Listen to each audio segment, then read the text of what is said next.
Biasa nambah. Insya Allah tamat. Dua kontrak aja. Harus tamat Ustaz. Harus tamat ya. Iya, Rob. Lihat Pak Ahmad juga lihat capek begini masa jadi nggak tamat ya malamnya. Oh ya, ya. Ya, siap. Harus nyangkut ya umumnya. Bismillahirrahmanirrahim. Alhamdulillah wassalatu wassalamu ala Rasulillah. Wabad. Kita lanjutkan pembahasan al-mulakhas di syarhi kitab at-tauhid. Qala al-mu'allif rahimahullah wa qawlihi wa qadha rabbuka alla ta'budu illa iyyah wa bil walidaini ihsana. Al-Isra ayat 23. Qala al-muallif fi Syekh Shalih Fauzan hafizahullah yang mensarah kitab secara singkat ini, qada amara wa wassa. Yang dimaksud dengan qada adalah memerintahkan dan mewasiatkan. Jadi wa qada rabbuka. Jadi Rabbu telah mewasiatkan, Rabbu telah memerintahkan. Wal muradu bil qada'i huna al qada'u syar'i ad-dini. Dan yang dimaksud dengan qada di sini, wasiat di sini, perintah di sini adalah qada syar'i dini, perintah syariat agama. Ya, penentuan syariat agama. La al-qadha al-qadari al-kauni, bukan perintah wasiat qada qadari kauni yang alam sekitarnya, penentuan alam. Bukan itu yang dimaksud, tapi dini. Karena qada itu ada terbagi dua, ada qada syar'i dini, ada qada qadari kauni. Jadi Allah atau Rabbu telah berpesan. Rabbuka, yang dimaksud dengan Rabb apa? Ar-Rabbu huwal malik al-mutasarrif. Ar-Rabb itu adalah al-malik yang memiliki, al-mutasarrif yang mengatur, alladzi rabba jami'al alamin yang mengurus semua yang ada di alam semesta ini bini'amihi dengan nikmat-nikmat Allah. Pesan apa yang dipesankan oleh Allah yang memiliki kita, yang mengatur kita, yang mengurus kita dengan berbagai macam kenikmatannya? Allah ta'budu illa iya, agar kalian itu tidak beribadah kecuali hanya kepadanya. Ai ta'budu, kamu beribadah kepadanya, kepada Allah yang mengatur, yang mengurus semua alam. Wala ta'budu ghairahu, dan janganlah kalian beribadah kepada selain Allah. Wa bil walidaini ihsana. Jadi Allah pun berpesan, setelah mentauhidkan Allah, berpesan untuk berbakti kepada kedua orang tua, menunjukkan agungnya kedudukan orang tua. Digandengkan setelah pesan untuk mengesahkan Allah, baru setelah itu berbakti kepada orang tua, menunjukkan agungnya kedudukan berbakti kepada kedua orang tua. Bagi antum yang sudah menikah kadang-kadang lupa kepada orang tuanya.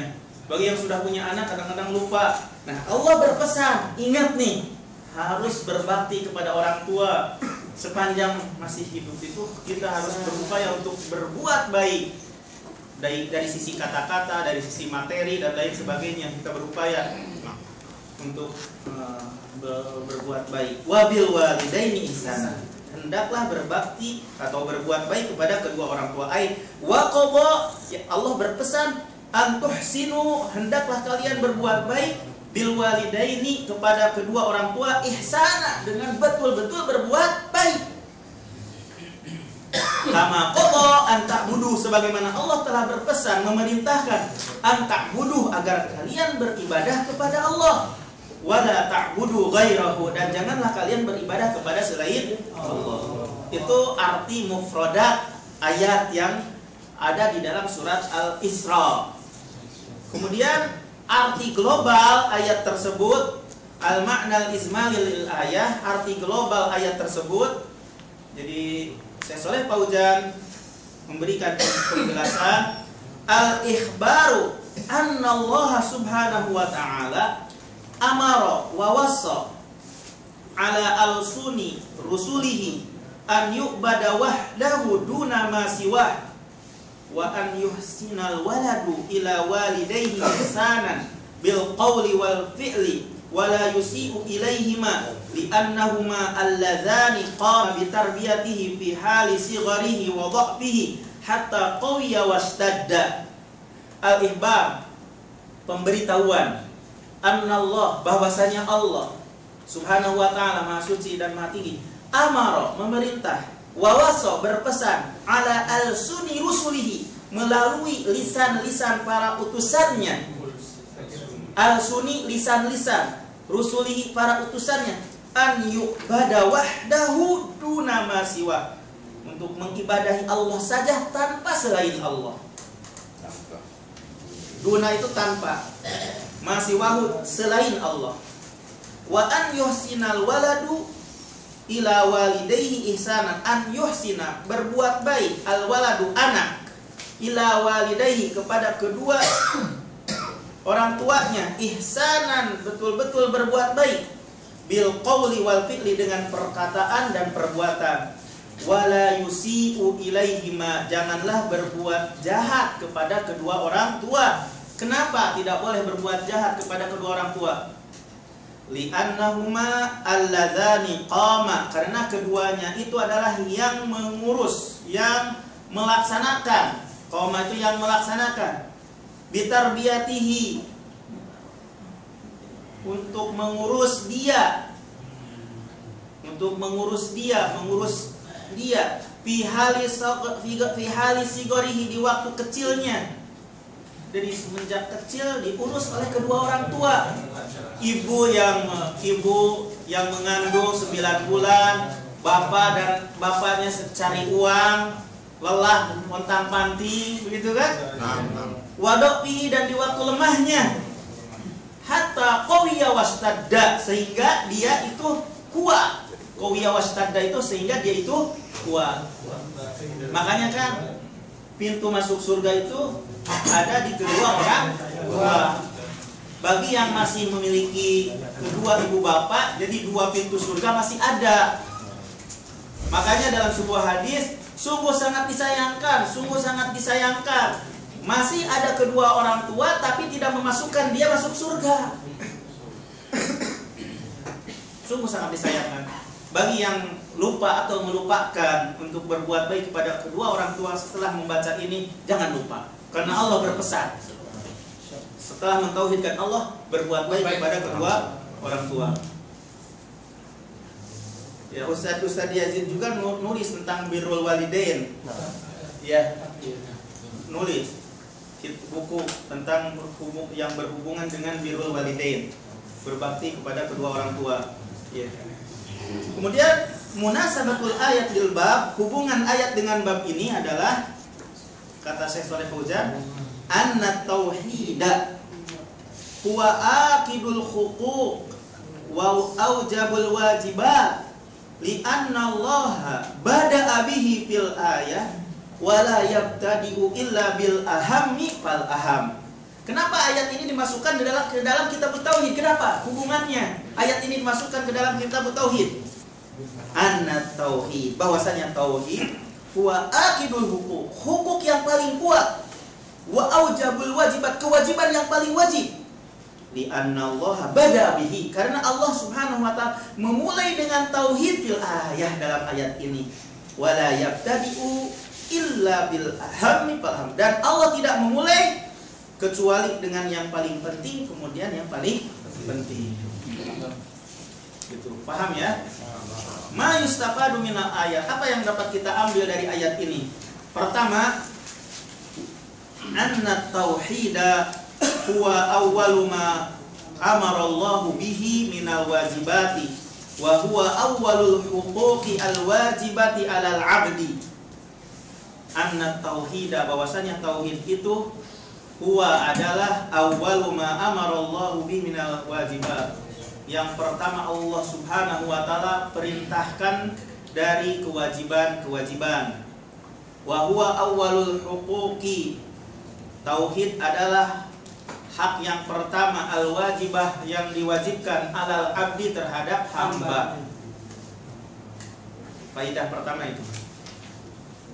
Pingin jaya, mulailah dalam berdakwah tauhid dulu. Sebagaimana jayanya para sahabat dahulu. Pingin jaya, mulailah dakwah tauhid. Ya. Sebagaimana dijelaskan oleh Imam Malik, la yasluhu akhir hadhil ummah illa bima saluha bihi awaluha. Tidak akan beres akhir umat ini kecuali kita memulai dalam berdakwah itu seperti orang terdahulu, bagaimana mereka memulai dalam membereskan umat itu. Ternyata kalau kita lihat, yang pertama kali dibereskan pada zaman dahulu itu dalam berdakwah itu tauhid dulu. Rasulullah SAW juga tauhid dulu, nggak ke parlemen. Ya, sekarang kan lagi ribut. Iya kan? Nyalak. Enggak nyalak. Ya. Yang kedua, maafi kalimat la ilaha illallah binan nafyi wal isbat. Yang kedua, dalam kalimat la ilaha illallah itu ada dua rukun, ya. Peniadaan dan penetapan. Fafi hadalilun. Di dalam ayat itu, jadi sekali lagi antum itu di sini itu kan alla ta'budu illa iyyah. Itu alla ta'budu itu nafyu. Illa iyyah itu isbat. Berarti terkandung di dalam itu makna la ilaha illallah. Begitu ya? Nah, fafiha dalilun, di dalam ayat itu dalil ala anna tauhida, bahwasanya tauhid itu la yaqumu illa ala nafi wal isbab, tidak akan tegak kecuali di atas peniadaan dan penetapan. Nafil ibadati amma siwallah, meniadakan ibadah dari selain Allah, wa isbatuha lillah, penetapan ibadah hanya untuk Allah saja, kama sabaq, sebagaimana yang telah terdahulu dijelaskan. Yang ketiga, azamatu haqqil walidain, agungnya hak kedua orang tua, haitsu atafa haqqahuma ala haqqihi, di mana Allah menggandengkan hak keduanya atas haknya, atas hak Allah. Setelah hak Allah, lalu hak kedua orang tua, menunjukkan agungnya kedudukan kedua orang tua. Waja'a fil martabati tsaniyah, datang pada tingkatan yang kedua. Ya, hak yang tingkatan yang kedua setelah tauhid itu adalah hak berbakti kepada kedua orang tua, menunjukkan agungnya kedudukan hak kedua orang tua. Yang keempat, faidah yang keempat dalam ayat ini, wujubul ihsani ilal walidaini bijami'i anwa'il ihsan, wajib berbuat baik kepada kedua orang tua bijami'i anwa'il ihsan, dengan segala macam kebaikan, tidak terbatas dengan ucapan, kata-kata, pengorbanan, apa saja yang membuat senang orang tua kita lakukan. Li'annahu lam yakhussu naw'an duna naw'an, kan dalam ayat ini tidak dihususkan satu macam kebaikan tanpa macam yang lain, menunjukkan berbuat baik secara umum, apa saja yang membuat orang tua itu senang. Pijit-pijit orang tua ketika pulang ke Indonesia, menyenangkan orang tua, silahkan. Ngobrol-ngobrol, ternyata orang tua kan udah tua, ternyata senang kalau ditemani ngobrol, kita temani.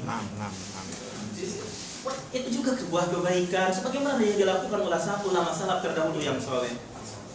Ya, seperti itu. Semua macam kebaikan, jadi tidak dibatasi. Insyaallah.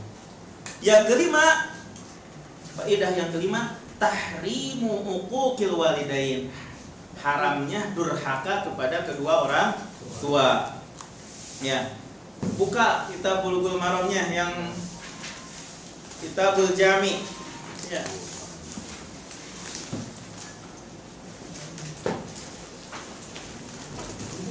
Ustaz, boleh nanya? Enggak boleh, nanti dulu. Nanti. Alhamdulillah nanya dulu, boleh nanya apa enggak? Enggak boleh.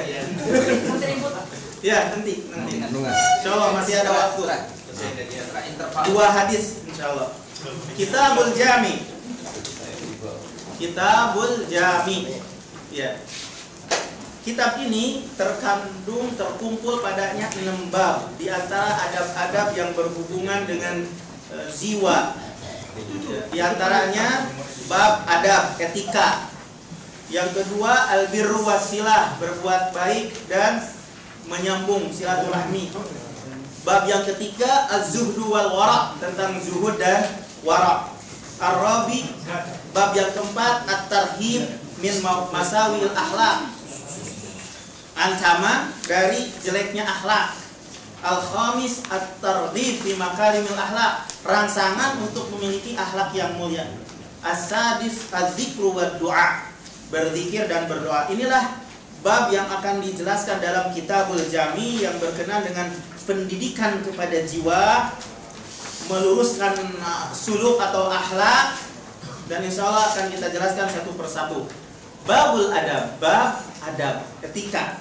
Yang dimaksud dengan adab, ya, Ibnu Hajar di dalam kitab Fathul Bari, ini kita jelaskan dulu tentang adab.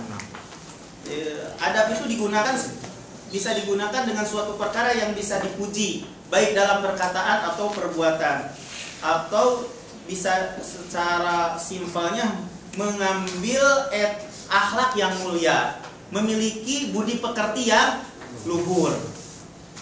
Itulah petunjuk yang mana Allah Subhanahu wa taala menyempurnakan dengan petunjuk tersebut, adab tersebut, Nabi kita Muhammad sallallahu alaihi wasallam tatkala Allah Subhanahu wa taala berfirman, "Wa innaka la'ala khuluqin adim." Sesungguhnya kamu betul-betul berada di atas khuluq, akhlak al-azim yang agung. Oleh karena itu Aisyah mensifati akhlak Nabi sallallahu alaihi wasallam dengan perkataannya, "Kana khuluquhu al-Qur'an." Akhlak Nabi Muhammad SAW itu Quran yang berjalan. Jadi inilah yang akan kita jelaskan yang berhubungan dengan adab. Yang mudah-mudahan kita bisa terdidik dengan adab yang bisa menyempurnakan diri kita, karena Rasulullah Shallallahu Alaihi Wasallam berpesan kepada para dai, kepada para du'a, yaitu pada waktu itu delegasi yang diutus oleh Nabi Muhammad SAW adalah Mu'adz bin Jabal. Ittaqillah haitsuma kunta wa aqi sayyatal hasanata tamuha wa khaliqin nas bi khuluqin hasanin. Setelah bertakwa, berakhlak. Jadi takwa itu adalah at-taqwa wa husnul khuluq. Ketakwaan dan baiknya akhlak hubungan bersama manusia. Nah, oleh karena itu akhlak ini merupakan akhlak yang baik ini merupakan sifat para utusan Allah. Adab, etika para utusan Allah Subhanahu wa taala. Sedangkan akhlak yang jelek itu adalah racun yang bisa membunuh. Nah, yang dimaksud dengan akhlak baik itu adalah gambaran yang ada di dalam diri manusia. Itu adab. Ya, atau akhlak yang baik. Dan tidak akan bisa berkembang adab seseorang yang berada di dalam hati ini kecuali dengan mujahadah, dengan melawan diri. Dan barang siapa yang terbiasa untuk malas-malasan, untuk mujahadah dan melatih diri, dan akan berat. Tapi insya Allah akan mudah kalau seandainya kita berupaya dan melatihnya. Dan ada juga yang menyangka bahwasanya akhlak ini tidak bisa berubah, karena itu merupakan sebuah tabiat. Salah kalau perkataan seperti itu. Kalau seandainya ada yang mengatakan bahwasanya tabiat atau akhlak itu tidak bisa berubah, berarti pesan-pesan, nasihat-nasihat yang ada dalam Al-Quran itu tidak ada hikmahnya dong. Iya. Oleh karena itu Nabi SAW berpesan kepada Mu'adz, "Ya Mu'adz, hassin khuluqak." Ya Mu'adz, wahai Mu'adz, perbaikilah akhlakmu. Ya, seperti itu. Mari kita sekarang membaca beberapa hadis yang berkenaan dengan akhlak, walaupun antum semuanya juga sudah sering membacanya. Ya, mudah-mudahan dengan terus berulang kita membaca yang berhubungan dengan akhlak ini, kita bisa mendidik diri kita untuk memiliki akhlak yang baik, akhlak yang sempurna, tingkah laku yang indah, yang membuat elok dilihat oleh teman-teman kita, keluarga kita, dan masyarakat kita, begitu. Walaupun niatnya adalah murni ikhlas karena Allah Subhanahu wa taala dan dalam rangka melaksanakan perintah Allah Subhanahu wa taala. Ya. An Abi Hurairah radhiyallahu anhu qala Rasulullah sallallahu alaihi wasallam haqqul muslimi 'alal muslimi sittun idza laqitahu fasallim alaihi wa idza da'aka fajibhu wa idza istansahaka fansahhu wa idza atasa fahamidallahu fashammidhu wa idza marida fa'udhu wa idza mata fatbi'hu rawahu Muslim. An Abi Hurairah, dari Abu Hurairah radhiyallahu anhu, semoga Allah meridhoi kepadanya. Qala, Abu Hurairah berkata, qala Rasulullah sallallahu alaihi wasallam, Rasulullah SAW bersabda, orang yang bakhil yang disebut Nabi sallallahu alaihi wasallam tidak mengucapkan selawat. Sallallahu alaihi wasallam. Hakul muslim, hak seorang muslim alal muslim terhadap muslim lainnya sittun, ada 6.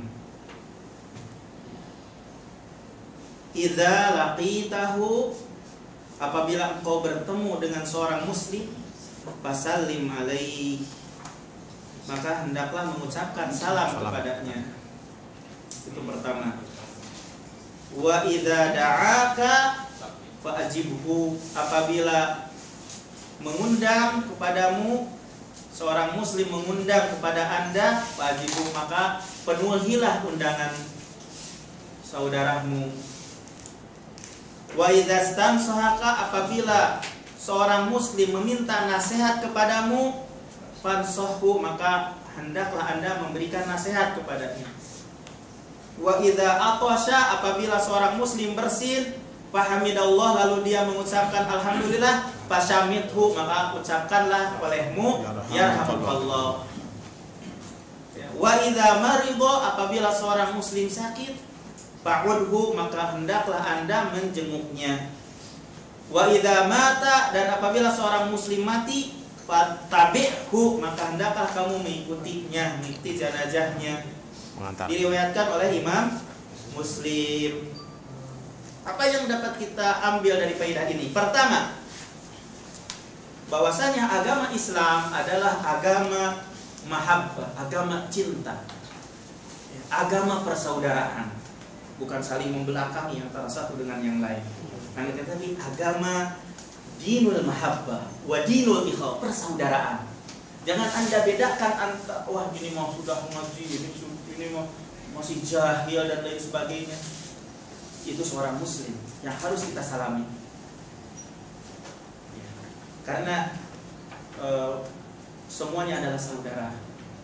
Seorang muslim dengan muslim lainnya itu adalah bersaudara. Karena Islam, agama Islam adalah agama cinta, agama persaudaraan yang menganjurkan untuk bisa mengikat antara satu dengan yang lainnya. Tumbuh rasa cintanya karena Allah Subhanahu wa taala antara satu dengan yang lainnya. Oleh karena itu, syariat Islam menjelaskan sebab-sebab yang bisa tercapainya tujuan itu, saling mencintai antara satu dengan yang lain. Nah, di antara yang paling penting agar bisa terrealisasi tujuan yang mulia tersebut antara individu masyarakat satu dengan yang lainnya, ifsa'us salam, ya kan? Menyebarkan salam, wa ijabatud dakwah, memenuhi undangan, wa nus, menasehati, mengucapkan yarhamukallah tatkala bersin, dan menengok yang sakit, dan mengantarkan jenazah yang sudah mati. Ini salah satu sebab yang mengikat kecintaan satu muslim dengan muslim yang lainnya. Dan penjelasannya perlu kita jelaskan secara luas yang dimaksud dengan mengucapkan salam, ifsa'us salam. Ya, assalam yaitu berdasarkan firman Allah Subhanahu wa taala, ya ayyuhalladzina amanu la tadkhulu buyutakum ghayra buyutikum hatta tasta'nisu wa tusallimu ala ahliha, sehingga kamu mengucap salam kepada orang yang ada di rumah. Wahai orang-orang yang beriman, janganlah kamu masuk ke sebuah rumah selain rumah kamu sehingga kamu minta izin dan mengucapkan salam kepada tuan rumah. Dalam ayat yang lain, fa idza dakhaltum, apabila kamu masuk, Fasallimu ala anfusikum, maka hendaklah kalian mengucapkan salam kepada diri kalian dengan tahiyat dari sisi Allah yang membawa keberkahan. Banyak ayat yang menjelaskan tentang pentingnya menyebarkan salam. Dalam sebuah hadis yang lain, la tadkhulul jannah hatta tu'minu, tidak akan masuk surga sehingga kamu beriman. Wala tu'minu hatta tahabun, dan tidaklah kamu beriman sehingga kalian saling mencintai. Awala adullukum ala syai'in idza fa'altumuhu tahabbtum, inginkah aku beritahukan kepada kalian sesuatu yang mana apabila kalian melakukannya kalian saling mencintai? Apa? Afsus salama bainakum, sebarkan salam di antara kalian. Itulah yang dimaksud dengan tahiyah mubarakah, yang bisa mengikat rasa cinta antara satu muslim dengan muslim yang lainnya, antara satu hati dengan hati yang lainnya. Jadi assalamualaikum warahmatullahi wabarakatuh. Warahmatullahi wabarakatuh. Iya, menjawabnya wajib. Nah. Memulainya sunnah. Menjawabnya bagi jamaah sunnah kifayah. Sunnah kifayah. Ya. Kemudian bagaimana menurut antum kalau seandainya ada wanita cantik? Salamin enggak? Nah, ada saudari yang menarik hati antum. Salam enggak? Enggak boleh. Enggak boleh. Kalau kepada orang tua enggak apa-apa. Wanita yang sudah tua enggak apa-apa ucapkan salam. Sama muslim, Ustaz. Iya, tapi kan ada batas-batasnya juga. Jangan kalau begitu. Kalau salah bisik-bisik, jadi salam khusus. SMS aja Pak. Enggak boleh. Enggak boleh. Ya. Boleh lewat SMS. Apalagi lewat SMS. Dan kadang-kadang memang zaman fitnah sekarang ini kata-katanya itu menasehati. Ya bagus, ya apa-apa. Tapi jangan ada di balik apa? Batu. Iya. Dan tidak boleh juga saling berjabat tangan. Seorang wanita ajanib dengan yang masih muda lagi boleh. Salam juga udah nggak boleh, apalagi berjabat tangan. Biar mantap. Jadi di masyarakat bagaimana? Tetap ya, kita tetap melaksanakan etika ajaran Islam. Tunjukkan nahnu muslimun, kami seorang muslim yang mengetahui adab etika yang ada dalam Al-Quran dan As-Sunnah. Karena dalam rangka tidak enak dengan masyarakat, gak apa-apa sedikit, gak bisa. Sedikit gak bisa. Kalau berdua terus. Iya, ya satu gitu. Justru balik, Ustaz, katanya sombong. Tidak bisa. Tingkah laku yang lain yang perlu kita sebarkan. Ya, Yang kedua tentang masalah idza da'aka fa'ajibhu. Apabila Anda diundang, maka hendaklah Anda menjawabnya. Berdasarkan firman Allah. Apabila Anda diundang, maka hendaklah Anda memenuhinya undangan tersebut. Nanti akan dijelaskan. Bila mana diundangnya bukan dalam rangka berbuat maksiat kepada Allah. Tapi kalau seandainya ketaatan, maka wajib bagi kita untuk mendatanginya. Berdasarkan sebuah hadis, Rasulullah bersabda, "Paman du'iya," barang siapa yang diundang, falam yujib, lalu tidak memenuhi undangan tersebut, faqad asallahu wa rasul, maka sungguh dia telah berbuat maksiat kepada Allah dan Rasulnya. Wali muslimin idza da'a ahadukum akhahu falyujib. Menurut riwayat yang lain Imam Muslim, apabila salah seorang di antara kalian pun diundang oleh saudaranya, hendaklah dia mendatanginya, memenuhi undangan tersebut. Dalam lafaz yang lain, idza du'iya ahadukum ila walimati ursin falyujib. Apabila salah seorang di antara kamu diundang untuk menghadiri walimah pernikahan, siapa yang menikah di situ? Hendaklah dia memenuhi panggilan untuk hadirin. Perlu kita ketahui sedikit saja permasalahan yang berkenaan dengan masalah poligami di sini. Kalau seandainya kita nikah di sini kita tidak adil. Kenapa demikian? Karena istri kita di sana tidak kebagian giliran. Makanya janganlah berani-berani untuk nikah lagi. Betul. Ya. Ya. Tapi kalau seandainya sudah nggak apa-apa. Kalau udah ini bagi yang belum. Sudah kadang enak. Iya, kalau nggak apa-apa kalau udah. Tapi tetap dosa.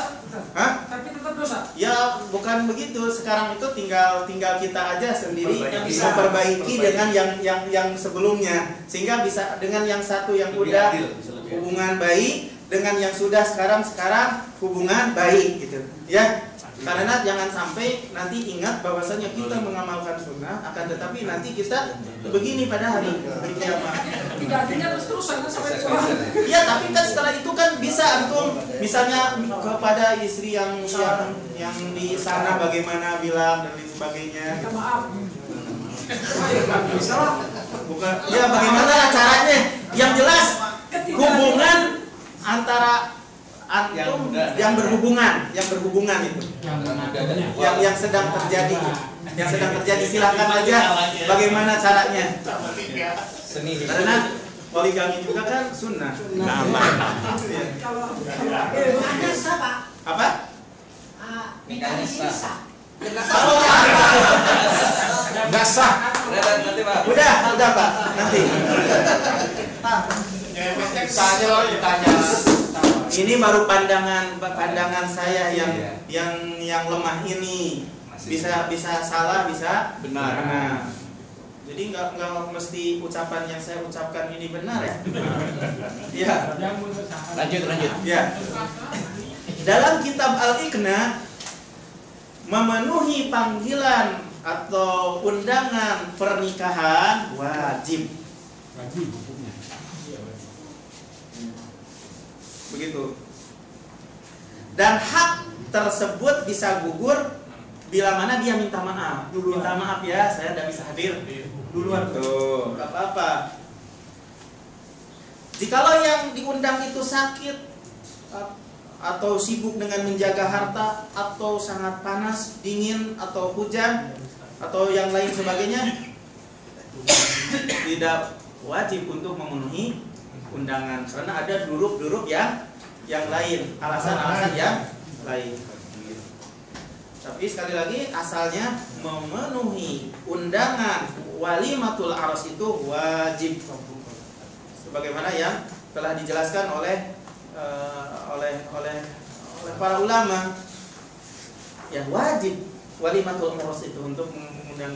Makanya sebaiknya bagi Anda yang mau menikah, kalau sekiranya teman Anda itu tidak akan bisa memenuhi, jangan Anda undang.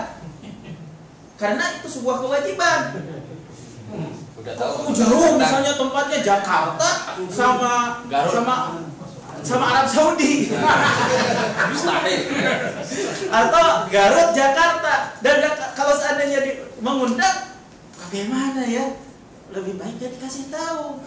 Repotin. Karena ngerepotin.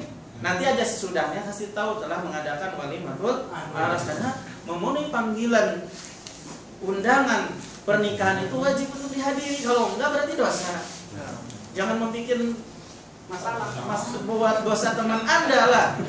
Gitu. Jadi lihat kondisi. Ada dangdutannya, Hah? Ada dangdutannya. Apa? Dangdutan. Ada hiburan itu. Wapima ada selain walimatul aras, memenuhi panggilan atau memenuhi undangan selain walimatul aras itu mubah, mandub, sunnah. Gitu.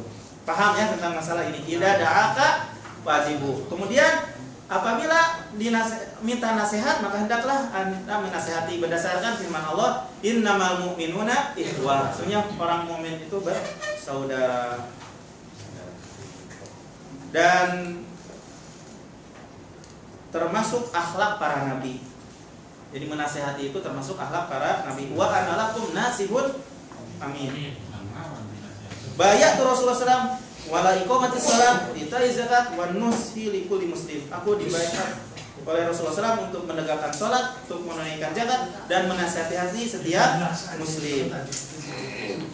Kemudian banyak lagi hadis-hadis yang lain. Ad-dinu An-nasihah, din itu adalah nasihat. Jadi nasihat itu kepada Allah, kepada kitabnya, kepada Rasulnya, kepada para ulama kaum muslimin, dan kepada keumuman kaum muslimin.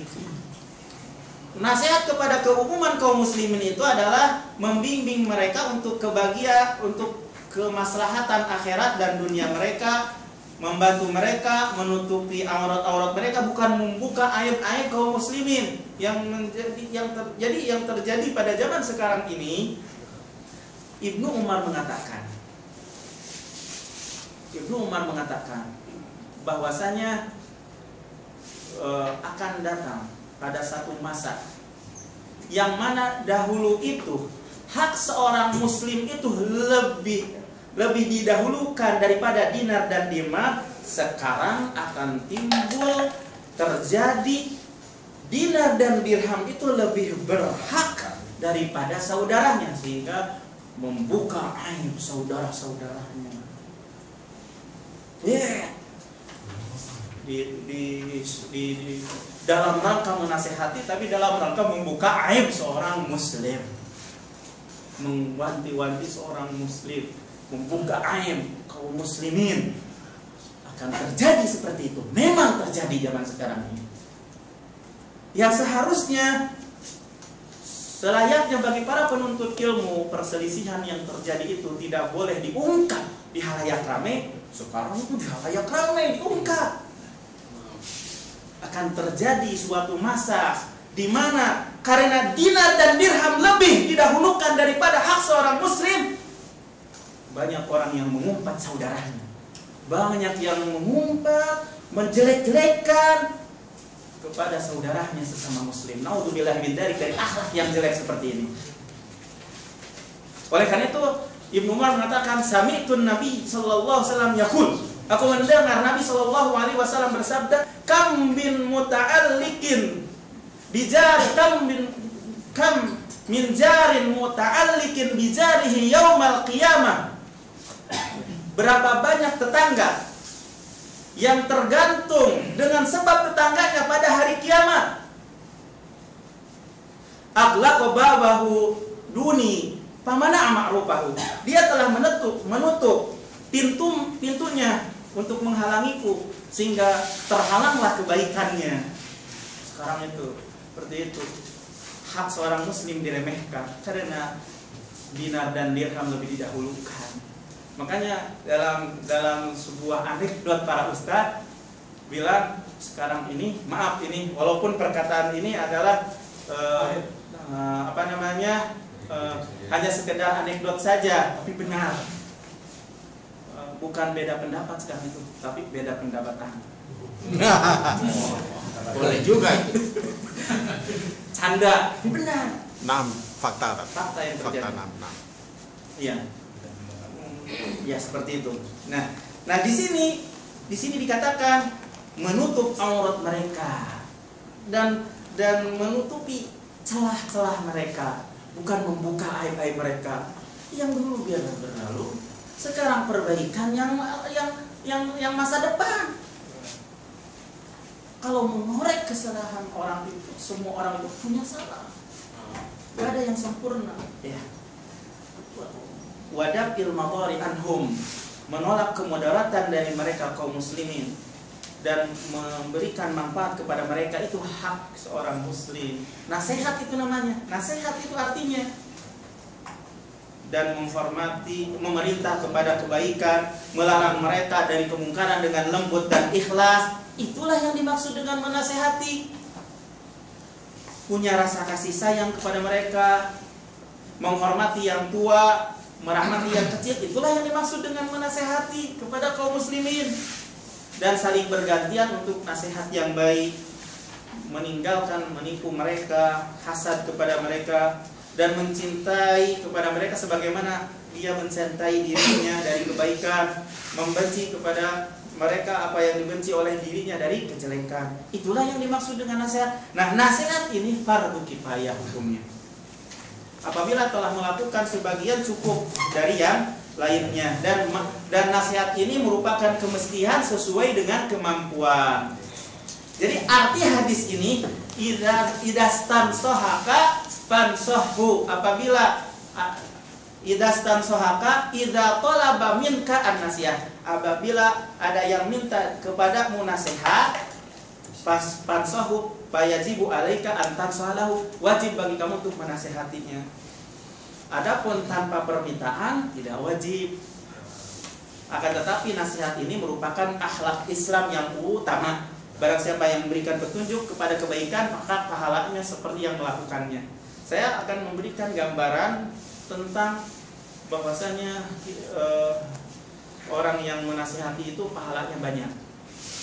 Tatkala waktu itu saya menghadiri daurah di bulan Ramadan dengan salah satu dosen di Ummul Qura. Ketika menjelaskan man sanna sunnatan hasanatan falahu ajruha wa ajru man amila biha la yanqusu dzalika min ujurihim sayyi'at. Barang siapa yang melakukan suatu kebaikan, falahu ajruha, maka bagi dia itu mendapatkan kebaikan yang dia lakukan. Wa ajru man amila biha, dan pahala orang yang mengamalkannya, yang mengikutinya. La yanqusu dzalika min ujurihim, tidak akan dikurangi pahalanya sampai hari kiamat. Diceritakan dalam rangka untuk memberikan pemahaman yang dekat bahwasanya di negara Jepang sana ada orang kafir yang kerjanya itu kayak robot, pontang-panting, bolak-balik ke kantor. Ya, pada suatu ketika ditempelkan oleh seorang muslim buletin di mobilnya. Udah pernah diceritakan? Cerita singkatnya masuk Islam orang kafir tersebut. Tapi ini kan untuk mengingatkan kembali bahwasanya adalu alal khairi kafailihi, yang memberikan petunjuk kepada kebaikan pahalanya seperti yang melakukannya. Masuk Islam dengan sebab telah merasakan nikmatnya iman, orang tersebut dia mendapatkan pahala karena dia telah menempelkan buletin. Kemudian yang orang tersebut yang masuk Islam tersebut telah mendapat nikmatnya, indahnya, yang tadinya kayak robot, akhirnya bisa memasukkan orang 100 orang dengan sebab dia pahalanya itu jadi kepada yang menempelkan buletin itu 101. Belum lagi Rasulullah Shallallahu Alaihi Wasallam yang membuat kaum muslimin, semua kaum muslimin di mana saja karena Rasulullah SAW, pahalanya banyak sekali. Itu yang ingin kita sampaikan. Karena padalu alal khairi kafailihi. Jadi antum semuanya jangan sampai meremehkan kebaikan. Dengan buletin, misalnya ada tablik akbar, misalnya, terus dengan biaya kita umpamanya, terus banyak orang yang menghadiri, pahalanya itu kepada antum. Belum lagi uangnya, pakohnya dan lain sebagainya kepada antum semuanya. Kalau seandainya banyak orang yang hadir dan hidayah, mendapatkan hidayah. Belum lagi misalnya antum sendiri, misalnya ngajak teman yang lain yang sedang duduk-duduk, yang sedang lagi bekerja, ayo ngaji ke dia. Antum dapat pahala kalau ada yang ngikutin antum. Masya Allah. Masya Allah. Begitu dalam Islam. Ya. Dan itu memang wajib untuk kita lakukan. An-nasihah likullil muslim. Nasihat kepada setiap muslim. Yang keempat, kita sudah jam berapa ini? Setengah 11. Masih biasa, masih bisa dilanjutkan. Iya.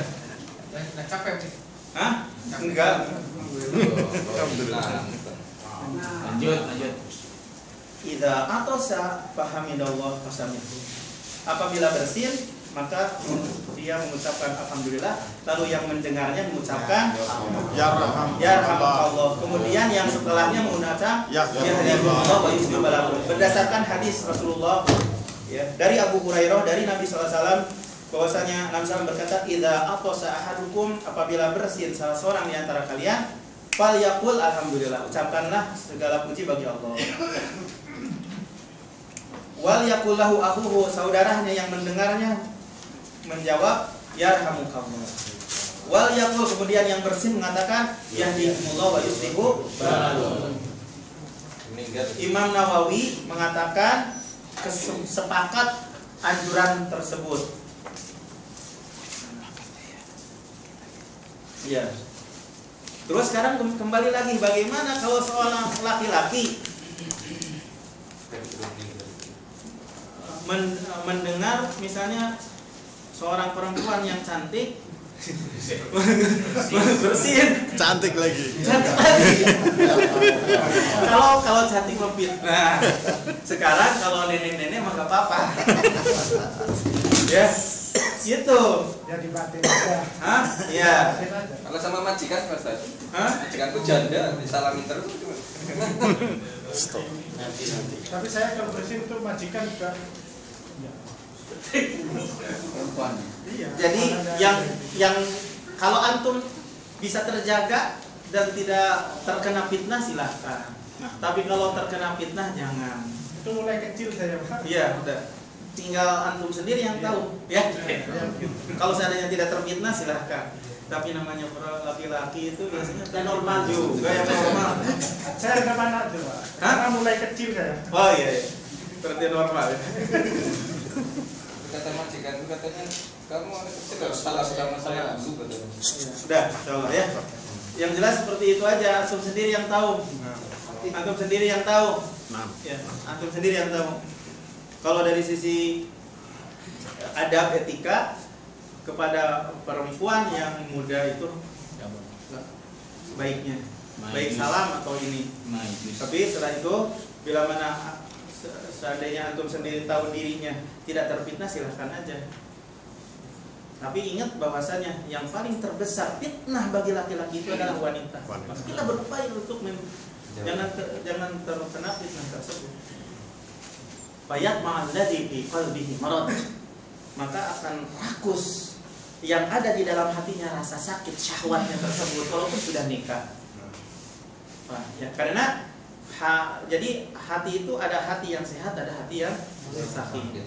Kalau hati yang sehat itu ada fitnah yang di hadapannya tambah bercahaya imannya dan tambah kuat.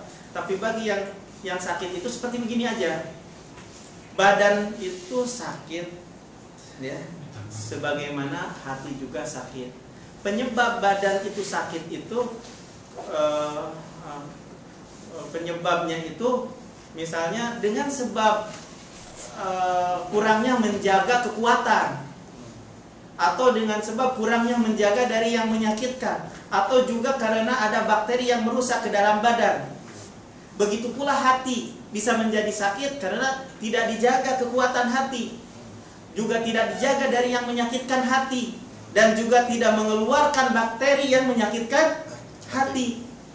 Nah, di dalam Al-Qur'anul Karim terkandung masalah 3 unsur yang menyebabkan badan kita sehat dijelaskan. Tatkala seseorang yang bepergian, ya, karena dalam rangka menjaga kekuatan badan, diperbolehkan bagi dia untuk buka karena dalam rangka menjaga kekuatan badan. Kemudian bagi dalam rangka menjaga dari hal yang perkara yang sakit, juga di dalam Al-Qur'an dijelaskan, ya, misalnya tidak bolehnya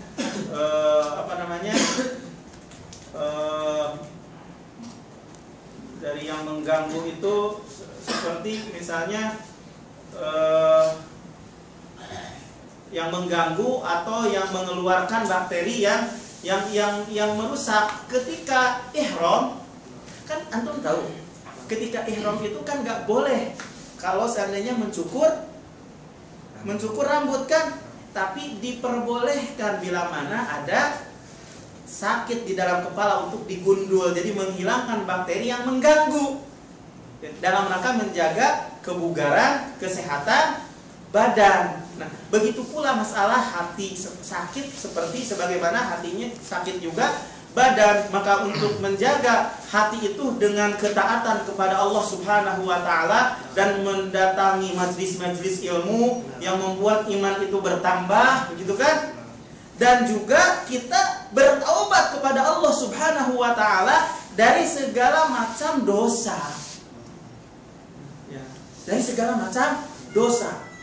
Maka hati akan sehat bila mana kita menjaga kekuatan hati dan kita bertaubat kepada Allah Subhanahu wa taala dari dosa.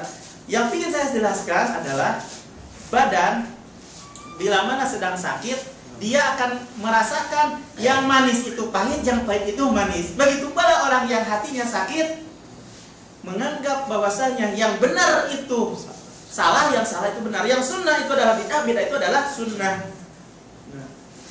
Nah, begitu pula orang yang sakit hatinya itu sekali lagi gampang sekali terfitnah oleh fitnah subhat dan fitnah syahwat. Fi qulubihim marad, karena dalam hati mereka ada sakit, keraguan, subhat, sehingga sedikit saja perkara berita yang subhat itu masuk ke dalam dirinya, karena dia hanya sakit, terkena subhat. Dan begitu pula orang yang sakit hati itu sedikit saja ada lintasan kemaksiatan, ada wanita, ada ini, terfitnah dirinya sehingga bayat ma'alladzi fi qalbihi marad. Maka berkeinginan orang yang memiliki hati yang sakit itu bergejolak syahwatnya. Kenapa? Karena hatinya sedang sakit. Ya. Makanya kita harus berupaya untuk menjaganya dengan banyak baca Al-Quran, dengan selalu menghadiri majelis ilmu, dan tidak cukup hanya di internet. Tidak cukup dengan hanya di internet, itu hanya fasilitas saja, sarana saja. Keberkahan adalah tatkala kita hadir di majelis ilmu. Yang dibanggakan oleh Allah Subhanahu wa taala itu adalah orang-orang yang duduk di majelis ilmu. Dibanggakan oleh Allah Subhanahu wa taala kepada orang yang ada di langit, malaikat. Berjalannya punya keberkahan. Berapa banyak orang yang tidak mau menghadiri pengajian karena dia sudah cukup. Saya sudah mendengarkan kok pengajian Ustaz Anu di video, di sini, di situ. Saya juga sering baca kok. Udahlah. Akhirnya terhalangi kebaikan, keberkahan dengan duduknya di majelis ilmu. Kembali lagi kepada yang keenam, apabila ada yang sakit, marido fa'uhu, maka hendaklah dia menjenguknya. Ikhlas karena Allah dalam menjenguknya. Sekali lagi harus ikhlas dalam menjenguk itu. Dan di antara sifat yang perlu kita berupaya untuk memiliki sifat ini dan kita berupaya bersegera adalah menjenguk, ya, ziarah, berkunjung kepada saudara di jalan Allah Subhanahu wa taala. Tibta wa taba mamsyaka wa tabawwabta al-jannah. Engkau telah baik dalam perjalanan Anda dan engkau akan disediakan surga. Orang yang berkunjung di jalan Allah, orang yang melayat, menjenguk orang yang sakit, jannah. Jangan Anda remehkan tatkala kita melakukan perjalanan dalam rangka untuk menjenguk saudara Anda yang sakit. Jannah. Gitu. Ya. Kemudian Syekh Taqiyuddin memberikan penjelasan bahwasanya nas ini menjelaskan wajibnya menjenguk yang sakit. Dan Imam Bukhari memastikan akan kewajibannya untuk menjenguk yang sakit. Jumhur fuqaha berpendapat sunnah. Dan Imam Nawawi bersepakat tidak wajibnya. Nah, tapi mafhum dari hadis ini bahwanya hak menjenguk itu bagi seorang muslim. Mafhumnya dalam hadis ini. Akan tetapi Nabi SAW pernah menjenguk orang Yahudi sebagaimana dijelaskan dalam Sahih Bukhari. Ya. Dan juga Nabi SAW menjenguk pamannya Abu Thalib sebagaimana dijelaskan dalam Sahih Bukhari, Muslim. Gitu. Tapi pada dasarnya haknya adalah kepada seorang muslim, tapi boleh juga menjenguk dalam rangka untuk berdakwah, memberikan nasihat dan lain sebagainya. Ya. Seperti itu. Nah, disunahkan tatkala kita menjenguk untuk mengusap dengan tangan kanannya. Ya, begitu yang dilakukan oleh Nabi SAW kepada sebagian keluarganya. Nabi SAW mengusap dengan kedua tangannya dengan tangannya yang kanan dengan membaca Allahumma rabbin nas adhibil ba'sa isfi anta syafi la shifa illa anta shifaan la yughadiru saqama. Itu sunnahnya, sambil dipegang ke keningnya atau oleh tangan kanannya kepada yang sakit. Ya, di usul muslim bisa dihafal Allahumma rabbin nas adhibil ba'sa anta syafi la shifa illa shifaan la yughadiru saqama. Yang keenam, apabila meninggal mengikutinya. Sebagaimana dalam Sahih Bukhari dari Abu Hurairah, dia berkata telah bersabda Rasulullah SAW, "Man syahidal janazata," barang siapa yang menyaksikan jenazah hatta yusolli alaiha, sehingga sampai dia melaksanakan sholat kepada jenazah, falahu qirat, maka baginya satu qirat itu sebesar gunung Uhud. Nah. Wa man syahidaha, barang siapa yang menyaksikannya hatta tudfan, sehingga dikuburkan, falahu qirat, maka bagi dia dua qirat, dua gunung Uhud pahalanya. Qila wa mal qiratan, apa yang dimaksud dengan qirat, dua qirat? Mithal jabalainil azibaini, seperti dua gunung yang besar. Saya contohkan gunung Uhud itu besar, yang antum biar bisa lihat ke sana gitu. Ya.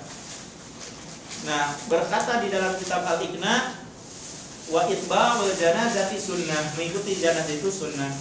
Wa huwa haqqul mayyit wa haqqun li ahlihi, hak seorang mayit dan hak untuk keluarganya. Itu mungkin yang bisa dijelaskan pada kesempatan ini, pembahasan masalah adab. Jadi ada 6 hak seorang muslim dengan muslim yang lainnya. Mudah-mudahan kita bisa mengamalkannya. Wassallallahu ala nabiyyina Muhammad. Subhanallahumma bihamdika asyhadu an la ilaha illa anta astaghfiruka wa atubu ilaik. Wassalamualaikum warahmatullahi wabarakatuh.